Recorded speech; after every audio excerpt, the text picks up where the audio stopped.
Hello guys, what's up? It's me again, Alicia nyo, at nagbabalik ulit para sa ating panibagong video. So ngayon nga po mga minamahal, hindi lang sinapangalan ni Bato de la Rosa ang kanyang pangalang Bato, kundi sinakilos niya din talaga, sinaisip, sinapuso. So ngayon, ito nakukupalan ako dito kay Bato de la Rosa, hindi natin to dapat palampasin. Kasi ano ba yung sabi dito sa balita? Ang sabi dito, hindi pa rin majority. Bato de la Rosa counters survey showing more Pinoys for Sara Duterte impeachment. So sa madaling sabi, yung naging survey daw po ng Social Weather Station, which is yung meron nga pong 41% na mamamayang Pilipino ang gusto na pong ma-impeach itong si Vice President Sara Duterte, kinokontra niya po. Hindi pa rin daw po iyon majority. Like, Bato de la Rosa, kahit hindi ako nakapagtapos, 'di ba kasi hanggang second year college lang ako, or kahit ipabasa ko to sa kapatid ko, alin ba yung mas mataas? Yung 41% or yung 35% na hindi sumasang-ayon na mai-impeach itong si VP? Mga minamahal, uulitin ko sa inyo. Humigit kumulang, to be exact nga 41% ng mamamayang Pilipino ang gusto na pong ma-impeach itong si Vice President Sara Duterte. While meron pong 35% na ayaw ma-impeach. Ano yung mas malaking numero? 41 or 35? Tapos meron pong 19 na undecided. So yung mga undecided na yan po yung mga walang pakialam, 'di ba, sa nangyayaring politika sa bansang Pilipinas. Yan yung mga taong hindi na nakikialam, trabaho dito, trabaho doon, sarili nila iniisip nila, wala namang masama doon. Kasi syempre, mahirap naman talaga ang buhay, no, mga minamahal. So ngayon, yung 19% na yan po yung mga undecided, hindi na sila nakikialam.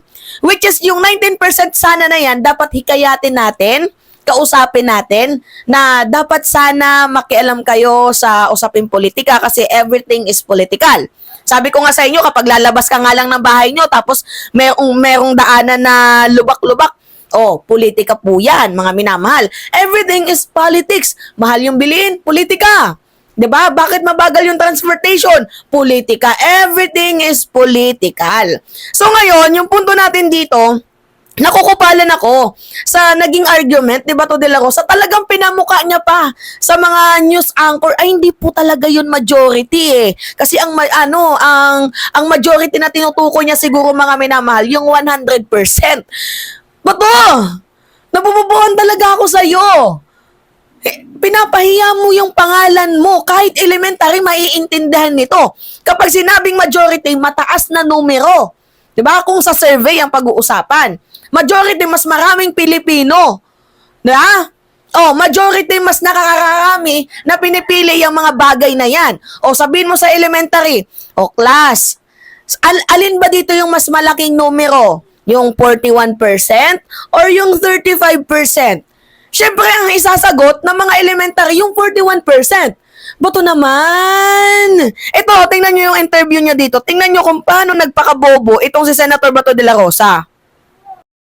Isitan sila, ibig sabihin nakikita nila kung saan nakaside yung taong bayan, lalong-lalo yung mga taga Mindanao at yung kalakhang parte ng Visayas, no? Kung yan ay kanilang kinukonsidera, din mabuti at nararamdaman nila yung hinanakit ng taong bayan. Although may isang survey, sir, na lumabas na parang 41% na ating mga kababayan doon sa mga respondent doon sa survey ay pabor sa impeachment. Although pagdating siyempre sa Mindanao, marami yata, 50, parang, pero yung kabuuan doon sa mga respondent, 41% daw ang suportado itong impeachment laban kay VP Sara doon sa isang survey. Still, hindi pa rin majority, di ba? We are in a democratic country. Kung gusto talaga ninyong sundin yung boses ng mayorya, hindi pa rin karapat-dapat na ituloy yan. Dahil 40, ano sabi mo? 41%. Granting na talagang properly conducted yung survey na yan. Lumabas sa 41%. So, meron pa rin mayorya na ayaw talaga na ituloy yung impeachment na yan. Nagigets ko yung tinutukoy ni Bato de la Rosa. Kasi, ganito, di ba, 41%, ilan yung natira? 59. So, mga minamahal, 41%, yung mga gustong ma-impeach, itong si Sara Duterte, tapos ngayon, 59% daw yung ayaw na ma-impeach si VP Sara. So, hindi niya na tiningnan yung mga undecided. So, yung mga undecided, nilalagay niya na doon sa mga taong ayaw ma-impeach itong si VP Sara. Nagsenador ka na ba to, De La Rosa? Lahat-lahat, di ba? My goodness. At beside, maidagdag ko lang kasi sinasabi niya na kung makikita niyo yung survey doon sa Mindanao, hanapin natin yung Mindanao kung gaano kataas 22%. Mga minamahal, Mindanao, lugar po yan ng mga Duterte. So, natural na mababa dyan, pero still nakakapangilabot kasi 22%. Pwede sana kung 10% lang, 5%, kaso 22%. Big portion pa din yan. Sa Balance Luzon, alam naman natin mga minamahal na meron talagang 50%. 'Di ba? Dito naman sa Visayas, ganun din. 45% to 40%. Still, malaki pa din yung 22% na yan. Bato naman. Ay, naku, Diyos may Santa Barbara Bendita. Ewan ko dito kay Senator Bato de la Rosa. Okay, basahin natin itong balitang to. Senator Ronald De La Rosa has different reading on a social weather station, which showed that 41% of Filipinos support impeachment of Vice President Sara Duterte. The survey commissioned by Stratbase Consultancy and conducted December 12 to 18 showed that 41% of Filipino back an impeachment and 35% oppose and 19% are undecided. Hindi pa rin daw ito majority. Yan yung sabi ni Bato de la Rosa. The House of Representatives should not act on the impeachment complaint against Duterte if it is wants to head public sentiment.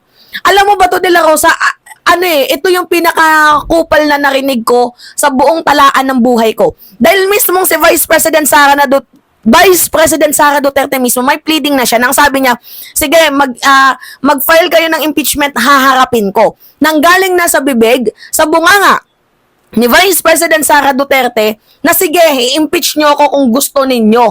'Di ba? Nanggaling na po yan sa bibig ni VP Sara. Tapos kayo, hindi pa din kayo maka-move on. Sinabi na ni VP, sige, mag-impeachment kayo, haharapin ko. Nagigets ninyo? Ay, kupal. Alright. We are in democratic country. Kung gusto nyong sundin pa rin ang boses ng mayorya, hindi pa rin dapat ituloy yan. Mga minamahal, nagigigil ako, pigilan nyo ako. Baka mamaya matapon ko tungo ng mga bagay na nandito sa akin. Mga minamahal, paano hindi naging majority? Tingnan nyo yung survey, 41% yung may gusto. Yung ayaw, 35% yung umuopos. Yung 19% undecided. Paano mo ilalagay yung 19% dyan sa 35%? Sila nga yung mga taong undecided. Yung mga taong walang pakialam sa politika. Paano yan? Kunyari ako, yung taong yan wala palang alam sa politika. O pinaliwanagan ko, ganito yung ginagawa ng ating Vice Presidente. Ninanakawan tayo, hindi humaharap doon sa mga issue niya. Instead na harapin yung issue niya, gumagawa pa siya ng mga diversionary tactics. Gets ninyo? Mga minamahal? Gets nyo? Paano kung yung mga taong yan pinaliwanagan ko?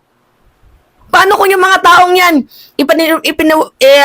in-explain ko sa kanila na ganito yung ginagawa ng Vice Presidente? Sa tingin ninyo, yung mga taong yun, papabor dyan sa pag-oppose? Hindi. Yung mga taong yan, papabor yan sa impeachment. Kasi, iisipin nila, kaya naghihirap yung mamamayang Pilipino. Patuloy tayong naghihirap dahil sa kanila. Diba? Nagigets ninyo? Bakit mo naman nilagay Bato de la Rosa ang 19% na undecided dyan sa 35%? Kubal ka ba, boss? Ay, nanggigigil ako Pigilan nyo ako. De la Rosa said the House lawmakers would face the area of the people in the Mindanao if they push through with an impeachment.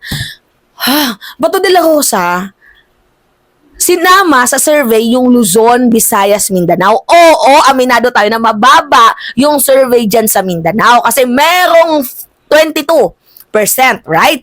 Pero kung titingnan mo naman yung balance Luzon, yung Luzon, pati yung Visayas, mataas ang numero. So, in overall, kasi hindi naman pwede na mag-impeachment ka lang tapos yung mga kongresista lang na naboboto, mga taga Mindanao, hindi naman pwede yun. Ganon, di ba? Buong kongresista ng bansang Pilipinas. Itong survey na to, boses to ng mga Pilipino. Pero hindi kami makakapagpa-impeach kay Sara Duterte dahil a-undergo yan sa lower chamber tapos aakyat dito sa upper chamber. Ngayon, Bato de la Rosa, dapat sana hindi ka agad-agad nagbibigay ng opinion mo patungkol dito sa statement kasi kayo yung magiging court of judge dyan sa upper chamber kasi paano pag naipasa yung impeachment? Dumiretso dyan, nakakuha ng 1/4 votes yung Congress na iakyat dyan sa Senado. Kayo yung magiging hurado. So, bakit ngayon nagja-judge ka na agad? Kupal ka ba, boss? Kabogon ni mo, oy. Anyway, hindi na natin kailangan yung article na yan kasi narinig nyo naman sa video, di ba? Pero yung punto natin dito, ang daling intindihin. Saan ba yung mataas ang numero? Yung 41 or yung 35? 35 ba ako? Correct ba? Correct me if I'm wrong. Yes, 35%. Saan ba yung mataas? 41 or yung 35? Yung ko dito. But mga minamahal, pag-isipan nyo yung iboboto nyong senador ng bansang Pilipinas. Bobo sa math. Grabe. Ako hindi ako katalinuhan. Pero nung una ko itong nakitang video na to, sabi ko, ay, baka nang inang shit. Tinatarantado mo ba kami, boss?